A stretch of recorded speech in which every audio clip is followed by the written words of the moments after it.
ಇಡೀ ದೇಶಕ್ಕೆ ಏನಾಯ್ತು ಆ ಒಂದ್ 22 ವರ್ಷದ ಮಗಳು ಹೆಮ್ಮೆ ಅಲ್ಲೋ ಮಹಿಳೆ ಅಂತ ಹೇಳಿ ನಾವು ಹೆಣ್ಮಕ್ಳು ನಮ್ ಕಡೆಯಿಂದ ಆಗಲ್ಲ ಅನ್ನೋ ಮನೋಭಾವ ಇದ್ರ ಇವತ್ತ ತೆಗೆದಾಕ್ರಿ. ಪ್ರತಿಯೊಂದು ಗಂಡ್ಮಕ್ಳು ಏನ್ ಸಮಾಜದೊಳಗೆ ಏನ್ ಜೀವನ ಮಾಡ್ಯಾರಲ್ಲ ಪ್ರತಿಯೊಂದು ಹಂತದಲ್ಲೂ ಕೂಡ ಹೆಣ್ಮಕ್ಳದೇ ಮೇಲ್ಗೈ ಐತಿ. ಅಂತರಿಕ್ಷದೊಳಗೆ ಕೆಲಸ ಮಾಡ್ಯಾರ ಹೆಣ್ಮಕ್ಳು, ವೈಮಾನಿಕದೊಳಗೆ ಕೆಲಸ ಮಾಡಿದಾರ, ಸೇನೆಯೊಳಗೆ ಕೆಲಸ ಮಾಡಿದಾರ. ಪ್ರತಿಯೊಂದು ಗೌರ್ಮೆಂಟ್ ಆಫೀಸ್ ನಲ್ಲೂ ಪ್ರತಿಯೊಂದು ಒಂದ್ ಆಫೀಸ್ ಸಿಗೋದ್ರೆ ಅಲ್ಲಿ 2-30 ಹೆಣ್ಮಕ್ಳು ಎಂಪ್ಲಾಯಿಗಳು ಸಿಗ್ತಾರ ನಿಮ್ಗ. ಅದಕ್ಕೆ ನಿಮ್ ತೆಗೆದ ಒಂದು ನಾ ಹೆಣ್ಮಕ್ಳು ನನ್ನ ಕಡೆಯಿಂದ ಆಗಂಗಿಲ್ಲ ಅನ್ನುವಂತ ಒಂದು ಮನೋಭಾವ ಇದ್ರ ಅದನ್ನ ತೆಗೆದಾಕ್ರಿ. ಇನ್ನು ಮುಂದಿನ ಭವಿಷ್ಯ ನಿಮ್ ಕೈಯಾಗದ. ಗುರುಗಳು ಏನ್ ಮಾಡ್ತಾರ ನೀವು ದಾರಿ ತೋರಿಸ್ತಾರ.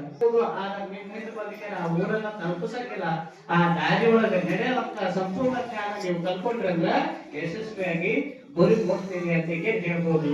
ಇನ್ನೊಂದು ನಾ ಸಾಲಿ ಕಲ್ತ್ರ ನೌಕರಿ ಬರ್ತದ ಅಂತ ಹೇಳ್ಕೇಳಿ ತಪ್ಪು ಕಲ್ಪನೆ. ನೌಕರಿಗಾಗಿ ಸಾಲಿ ಕಲಿಯೋದು ತಪ್ಪು ಕಲ್ಪನೆ ಅಂತ ಹೇಳ್ಬೋದು.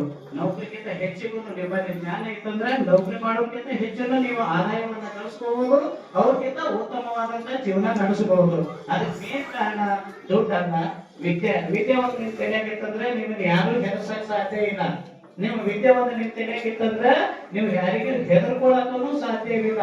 ಯಾಕಂದ್ರ ನನ್ನ ಜೀವನ ನಾ ಮಾಡ್ತೀನಿ ಅನ್ನೋ ಒಂದು ತಾಕತ್ ನಿಮ್ ಹತ್ರ ಬರ್ಬೇಕಂದ್ರ ಅದಕ್ಕೆ ಮೇನ್ ಏನ್ ಬೇಕು? ವಿದ್ಯೆ ಬೇಕು. ಆ ವಿದ್ಯೆ ವಿನಯತೆ ಇದೆಯಂದ್ರೆ ಯಾವತ್ತಿಗೂ ಸಫಲ ಆಗಂಗಿಲ್ಲ. ವಿದ್ಯೆಗೆ ಮೂಲ ತಳಹದಿ ಯಾವ್ದಂದ್ರ ವಿನಯತೆ.